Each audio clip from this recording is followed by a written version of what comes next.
Halo, salam edukasi. Jumpa lagi dengan Sukiman di Suki Channel. Dan kali ini saya akan melanjutkan tutorial tentang cara input data pada pemetaan materi di Suki App. Dan perlu saya sampaikan juga bahwa input data pemetaan materi akan saya bagi dalam 2 video tutorial. Mengapa demikian?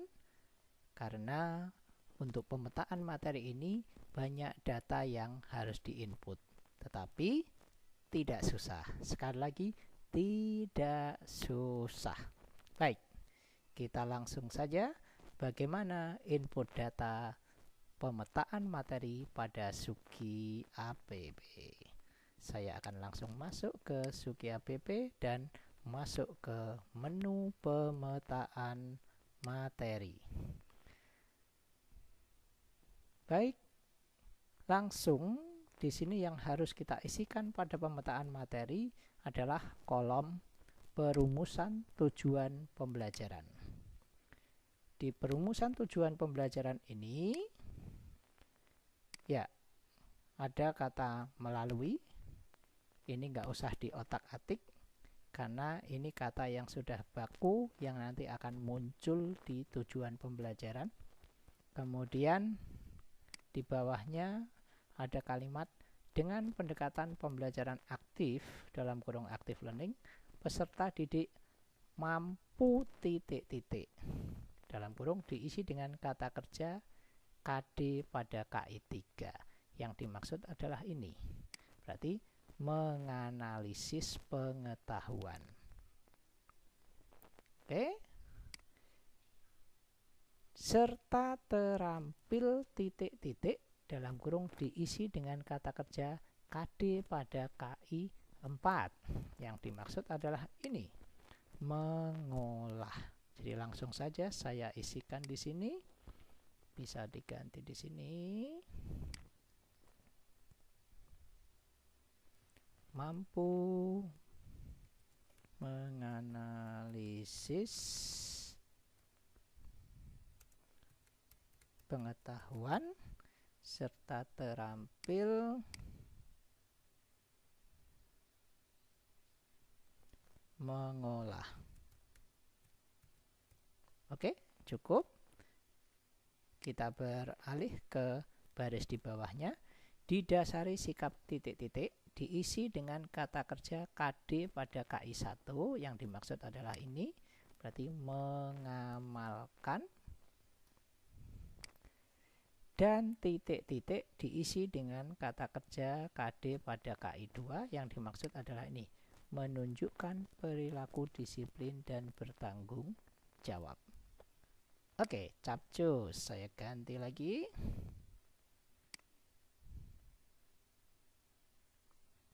Mengamalkan dan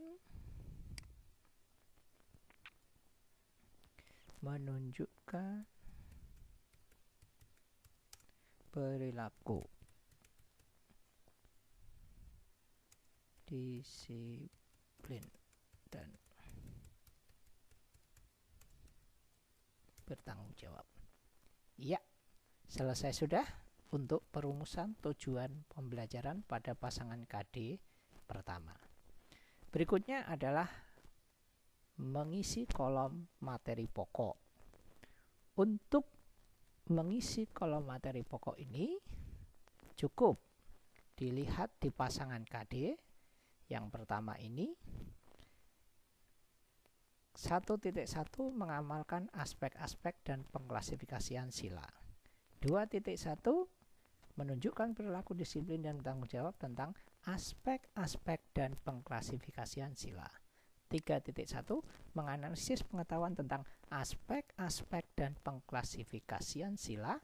Dan 4.1 mengolah aspek-aspek dan pengklasifikasian sila. Dari sini kita sudah tahu mendapatkan jawaban bahwa materi pokok untuk KD ini adalah aspek-aspek dan pengklasifikasian sila. Langsung kita ketikkan di sini.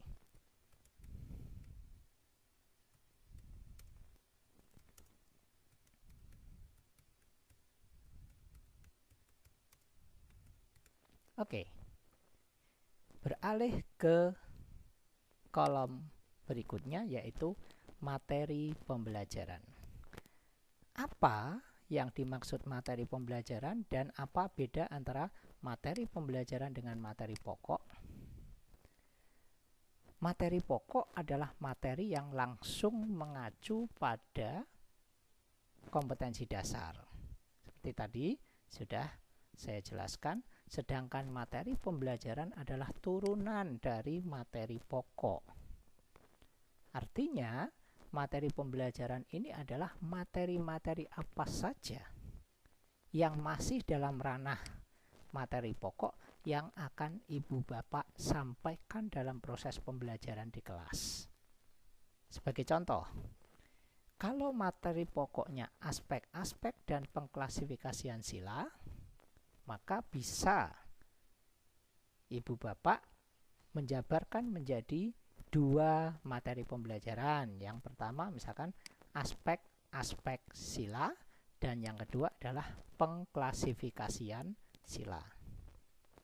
Atau Ibu Bapak bisa jabarkan lebih dari itu. Misalkan yang pertama bicara dulu moralitas secara umum. Yang kedua baru masuk tentang aspek-aspek sila, dan yang ketiga baru pengklasifikasian sila. Atau juga Ibu Bapak bisa mengembangkan materi pembelajaran ini menjadi lebih banyak. Tetapi perlu diketahui bahwa berapa banyak materi pembelajaran yang Ibu Bapak tuliskan di sini nanti, itu juga yang nanti akan dihasilkan RPP-nya. Jumlahnya akan sama. Kalau di sini ditulis 2 materi pembelajaran, nanti RPP-nya 2. Di sini 3, RPP-nya 3, 4, RPP-nya juga 4. Oke, langsung saja sebagai contoh saya tuliskan materi pembelajarannya adalah pertama tentang moralitas. Yang kedua tentang aspek sila, dan yang ketiga pengklasifikasian sila.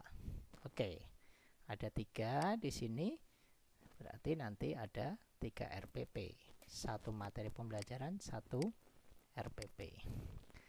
Lanjut ke kolom berikutnya adalah tentang pembelajaran atau model pembelajaran. Kalau dilihat di sini sangat simpel, tinggal diklik saja di baris paling atas di kolom model pembelajaran ini, maka akan tampil anak panah ke bawah ya, tanda panah ke bawah, tinggal Ibu Bapak klik saja, di situ akan memunculkan 4 pilihan model pembelajaran. Mengapa 4? Karena pada input data model pembelajaran yang diinput adalah 4, yaitu discovery learning, inquiry learning, problem based learning, dan project based learning. Oke, Ibu Bapak yang akan menentukan untuk materi aspek-aspek dan pengklasifikasian sila lebih cocoknya disampaikan dengan model yang mana. Sebagai contoh, saya klik saja dengan inquiry learning, model penemuan. Oke, di sini langsung terisi sendiri. Iya, jadi Ibu Bapak tidak perlu mengetik lagi, cukup klik satu kolom, maka kolom-kolom yang lain akan terisi. Baik, Ibu Bapak, untuk input data pemetaan materi dalam video tutorial kali ini saya cukupkan sampai di sini. Masih ada beberapa kolom yang harus kita isi, dan ini akan saya bahas dalam video tutorial selanjutnya. Nah, tetapi sekali lagi kita akan melihat terlebih dahulu apakah data yang kita input ini sudah diproses oleh sistem atau belum. Baik, jangan lupa di save dulu ya. Kemudian saya kembali ke home, saya cek di silabus ya. Di silabus ternyata sudah muncul materi pokoknya, sudah muncul kegiatan pembelajarannya. Saya cek di menu yang lain lagi, misalkan di RPP. Di RPP ternyata sudah muncul juga di sini untuk materi pembelajarannya tentang moralitas. Kemudian tujuan pembelajarannya sudah lengkap. Di kegiatan pembelajaran pendahuluan juga sudah muncul materi pembelajaran. Baik, dengan begitu bisa kita simpulkan bahwa input data pada pemetaan materi kali ini sudah berhasil. Dan tidak lupa saya ucapkan terima kasih kepada Anda semua. Sampai jumpa di video tutorial berikutnya. Tetap semangat, jaga kesehatan. Salam edukasi, salam Suki dari Sukiman.